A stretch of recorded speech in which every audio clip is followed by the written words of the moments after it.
Mga ka-recap, kung gusto nyo ang mga ganitong content about time travel and sci-fi, huwag kalimutan mag-subscribe at i-like ang video na ito upang magganahan ako sa pag-upload ng mga bagong videos at sabay-sabay tayo mag-enjoy. Halika, simulan na natin! 15 ng Pebrero.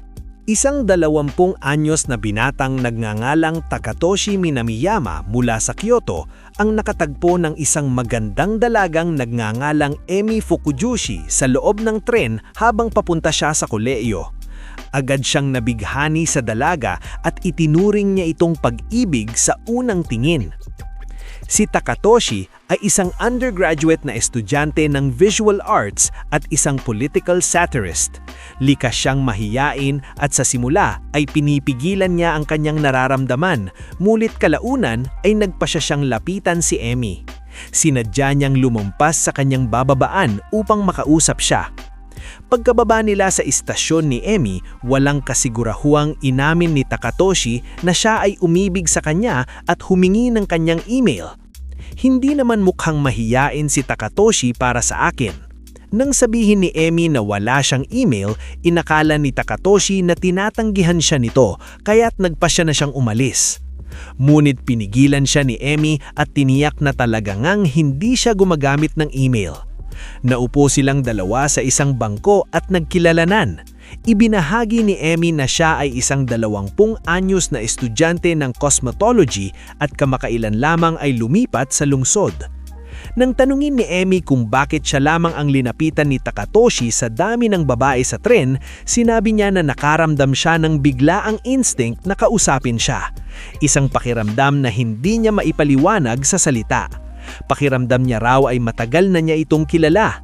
Sinimulan niyang ikwento ang tungkol sa lawa ng Takaragaiki, ngunit biglang tumayo si Emi at sinabi na kailangan na niyang umalis. Bago sila maghiwanay, tinanong ni Takatoshi kung muli pa silang magkikita. Sa di maipaliwanag na dahilan, naging emosyonal si Emi at sinabi lamang hanggang bukas bago siya umalis. Sa paaralan, ikinwento ni Takatoshi sa kanyang matalik na kaibigang si Shoichi Ueyama na mahusay makipag-usap sa mga babae ang tungkol kay Emi. Nahihirapang maniwala si Ueyama na isang mahiyain at nerd na tulad ni Takatoshi ay naglakas loob humingi ng numero ng telepono ng isang babae. Samantala, nag-aalala si Takatoshi kung muli pa niyang makikita si Emi, ngunit tiniyak sa kanya ni Ueyama na tiyak na hahanapin siya ni Emi. Kinabukasan, hinanap ni Takatoshi si Emi sa tren, ngunit hindi niya ito nakita. Lungkot na lungkot siya kaya pumunta siya sa zoo upang gumuhit ng mga sketches para sa kanyang takdang aralin. Sa kanyang sorpresa, nilapitan siya ni Emi sa zoo. Pinuri nito ang kanyang drawing at sinabing dapat talagang ipaskil ng kanyang paaralan ang kanyang gawa. Mulit nagtaka si Takatoshi kung paano siya natagpuan ni Emi sa zoo. Sinabi ni Emi na ikinwento niya raw ang plano niyang pumunta sa zoo noong huli nilang pagkikita at agad na binago ang paksa. Nagtaka si Takatoshi kung kailan niya nasabi iyon, mulit naputol ang kanyang pag-iisip nang magsalita muli si Emi. Tinanong siya ni Emi kung ano ang nais niyang ikwento tungkol sa lawa ng Takaragaiki noong makaraang pagkikita nila. Sinabi ni Takatoshi na isa iyon sa mga paborito niyang lugar. Dinala siya ni Emi roon at ikinwento na minsan ay nahulog siya sa pantalan at muntik nang malunod sa lawa hanggang sa mailigtas siya ng isang babae. Inamin din ni Emi na minsan din siyang muntik mamatay noong siya ay 5 taong pa lamang. Isang kakaibang pagkakataon na pareho pala nilang naranasan iyon. Sa pagkakataong ito, ibinigay ni Emi ang kanyang numero ng telepono kay Takatoshi bago sila maghiwalay. Pag-uwi, ikinwento ni Takatoshi kay Ueyama na nakuha na niya sa wakas ang numero ni Emi at hinikayat siya ng kanyang kaibigan na yayain ito sa isang date. Tinupad ni Takatoshi ang payo at tinawagan si Emi, mulit hindi niya alam kung paano siya yayayain. Kaya tumulong si Ueyama pamamagutan ng pagsusulat ng mga cards para sa kanya. Kinabukasan, nalaman ni Takatoshi na ipinaskil na ng kanyang paaralan ang kanyang drawing. Sinunod ang mga payo ng kanyang kaibigan, pinuntahan muna ni Takatoshi ng mag-isa ang lugar ng kanilang magiging date para maging kumpiyansado siya bago makibagkita kay Emi. Pagkatapos, dinala siya ni Emmy sa parehong lugar at binigyan siya ng isang napakasayang eksperyensya. Dinala rin niya ito sa sinehan at naging matagumpay ang kanilang date.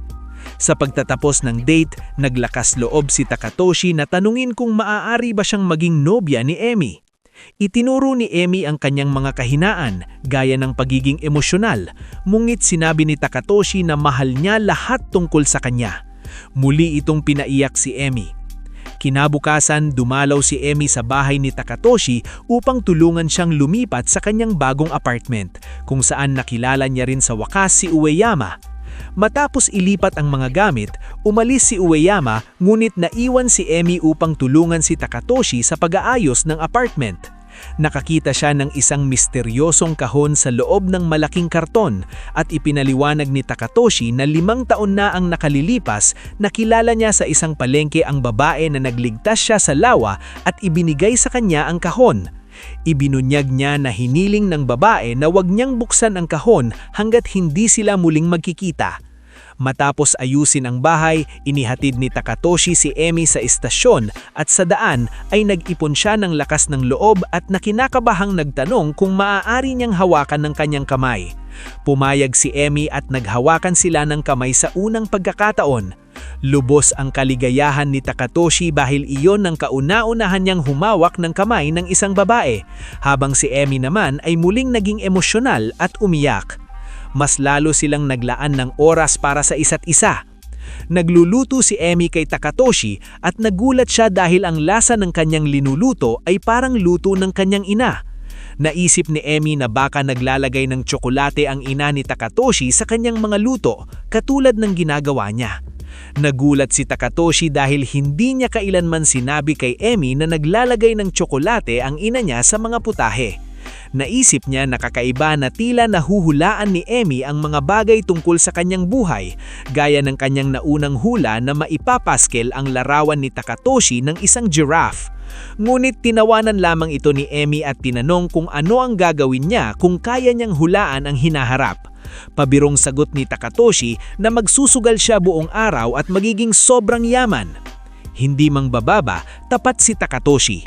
Patuloy silang nagkasama at sa ika-15 araw, sila ay nagtalik na muling pa emosyonal si Emmy. Gabi naman kaya inihatid ni Takatoshi si Emmy sa istasyon. Pag-uwi niya, nakita ni Takatoshi ang diary ni Emmy sa kanyang mesa at binasa niya. At doon niya nadiskubre na ang diary ay naglalaman ng mga prediksyon tungkol sa susunod na 15 araw. Ang unang entry ay may petsang March 16, habang ang huli ay March 1. Sa entry noong March 1, isinulat ni Emmy na nakilala niya ang mga magulang ni Takatoshi. Tila sinulat ni Emmy ang diary na parang siya ay naglalakbay balik sa oras. Tumawag si Emmy kay Takatoshi at siniwalay na sinadya niyang iwanan ang diary sa mesa. Nangako siyang ipapaliwanag ang lahat at hiniling na magtagpo sila kinabukasan sa silid-aralin ni Takatoshi alas 6 ng umaga. Hiniling rin niyang dalhin niya ang misteryosong kahon. Eksaktong tumunog ang alas 12 at bago pa makasalita si Takatoshi, biglang naglaho si Emmy sa loob ng phone booth parang multo. Kinabukasan, nagkita sila sa silid-aralin at sinabi ni Emmy na siya ay mula sa isang parallel world kung saan ang oras ay umaandar sa kabaligtarang direksyon.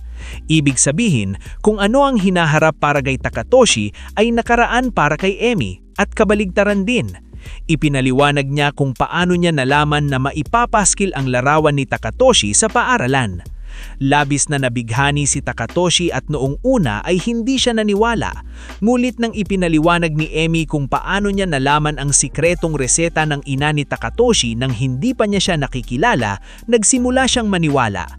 Binuksan ni Emmy ang kahon na ibinigay ng babae na nagligtas siya sa pagkalunod sa lawa. Laking gulat ni Takatoshi nang makitang isang litrato ni Emmy kasama ang kanyang mga magulang at ang kanyang sarili.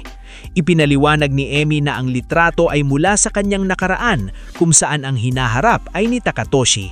Matagal niya nang binabantayan si Takatoshi mula sa malayo mula noong siya ay bata pa lamang at siya pa rin ang babae na nagligtas siya at nagbigay ng kahon. Ibinunyag rin niya na si Takatoshi naman ang magliligtas sa kanya mula sa pagkamatay kapag ito ay 5 taon pa lamang. Dahil habang umaatras ang oras ni Emi, unti-unti ring nawawala ang alaala niya tungkol kay Takatoshi, kaya nagsusulat siya ng diary upang maalala siya. Sinabi rin ni Emi na maaari lamang silang magkasama ng loob ng 1 buwan bawat 5 taon, sapagkat iyon lamang ang panahon na nagsisynchronize ang kanilang universes. Bukod dito, ang edad na 20 ay isang pagkakataon lamang na magkatugma ang kanilang edad at ang kasalukuyang buwan ang huli nilang pagkakataon upang ituloy ang kanilang relasyon. Kabiladang mabilis nilang paglayo sa isa't isa, sinusubukan ni Emi na sulitin bawat sandali. Mulit conflicted si Takatoshi sa tila artipisyal na kalikasan ng kanilang relasyon. Sinabi niya kay Emi na hindi na niya kayang ipagpatuloy ang relasyon dahil ayaw niyang sumunod sa isang script na nakasulat sa diary ng ibang tao. Nakipagkita siya sa kaibigan at nang hindi naglalantad ng detalye, sinabing sila ni Emi ay unti-unti nang naglalagpas sa isa't isa. Inihalin tulad ni Takatoshi ang kanilang relasyon sa Earth and Moon na unti-unti nang nagkakahiwalay ng 4 na sentimetro bawat taon. Ngunit ipinaalala ni Ueyama na mas lalo lamang itong binibigyan ng dahilan na sulitin ang natitirang oras na magkasama. Bigla nang naunawaan ni Takatoshi ang dahilan kung bakit palaging nagiging emosyonal si Emi. Ang unang pagkikita ni Takatoshi kay Emi sa tren ay siya palang huling pagkikita ni Emi kay Takatoshi. Mulit kumikilos pa rin si Emi na para bang unang beses pa lamang niya itong nakilala. Nang mapagtanto ito, labis na nadurog ang puso ni Takatoshi dahil matagal nang isinasakripisyo ni Emi ang kanyang sariling damdamin upang manatiling akma sa takbo ng panahon. Agad niyang tinawagan si Emi at humingi ng paumanhin. Mula noong araw na iyon, magkasama nilang ginugol ang natitira nilang mga araw. Pinahahalagahan ang bawat sandaling mayroon sila. Noong ika-15 ng Marso, dinala ni Takatoshi si Emi sa kanyang bayan. Ipinakita niya kay Emi ang kanyang paboritong restaurant. Minahal ni Emi ang pagkain at sa tuwa ay tinapakan niya ang lupa na parang isang bata. Sa isang eksenang flashback, sinabi ni Takatoshi kay Emi na naglalaro lamang siya ng football dahil gustong-gusto ng kanyang ama na makita siyang naglalaro nito. Ibinahagi rin niya na kapag siya'y tumanda, nais niyang maging isang comic artist. Bumalik sa kasalukuyan, pinuntahan ng magkasintahan ang mga magulang ni Takatoshi. Malamig ang naging pagtanggap ng kanyang ama, ngunit labis namang nasiyahan ang kanyang ina nang makita ang nobya ng kanyang anak. Naghanda ng hapunan ang ina ni Takatoshi at ikimbento kay Emi ang tungkol sa kanyang pagkabata.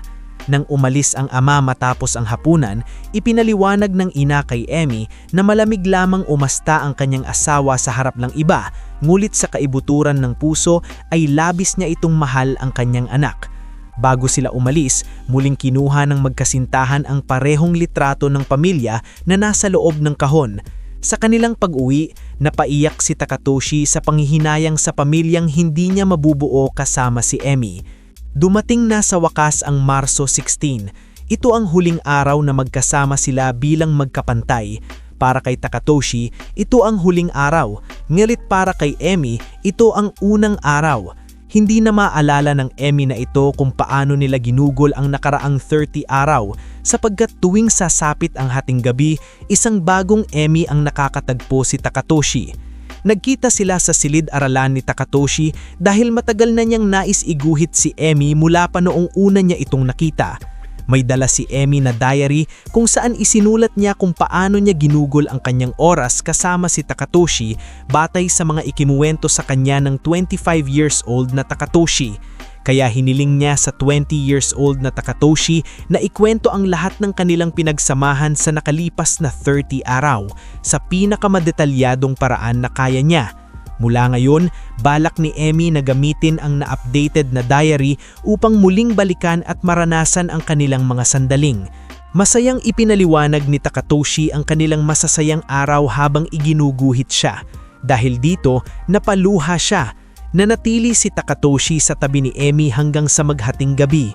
Ilang sandali bago mag-alas 12, tinanong ni Emi kung anong klaseng kasintahan siya at kung naging masaya ba si Takatoshi sa kanya. Sinabi ni Takatoshi na ang huling 30 araw na kasama siya ang pinakamagandang yugto ng kanyang buhay. Sinabi rin niya na hindi sila nagkakalayo sa isa't isa. Ang mga dulo ay nagdugtong at naging isang singsing na nag-uugnay sa kanila bilang iisang buhay. Tumunog na ang orasan ng alas 12 at naglaho si Emi. Nainis si Takatoshi sa una, ngulit nang tuluyan niyang maunawaan ng katotohanan, siya ay kumalma. Lumipas ang 5 taon, 25 years old na si Takatoshi.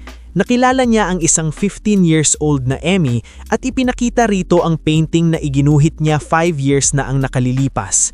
Napansin ni Emi kung paanong mas matured at kahanga-hanga ang Takatoshi mula sa hinaharap. Mabuti na lamang hindi niligawan ni Takatoshi ang 15 years old na Emi. Makalipas pang 10 taon, iniligtas ni Takatoshi ang isang 5 years old na Emi sa sunog sa isang piyesta. Pagkatapos, nag-cut ang pelikula sa isang montage na ipinakita mula sa perspective ni Emi. Pabaliktad ang daloy ng mga pangyayari at nagtapos sa pagkita nila ni Takatoshi sa tren noong 15 ng Pebrero, ang huling araw na nagtagpo sila bilang magkapantay.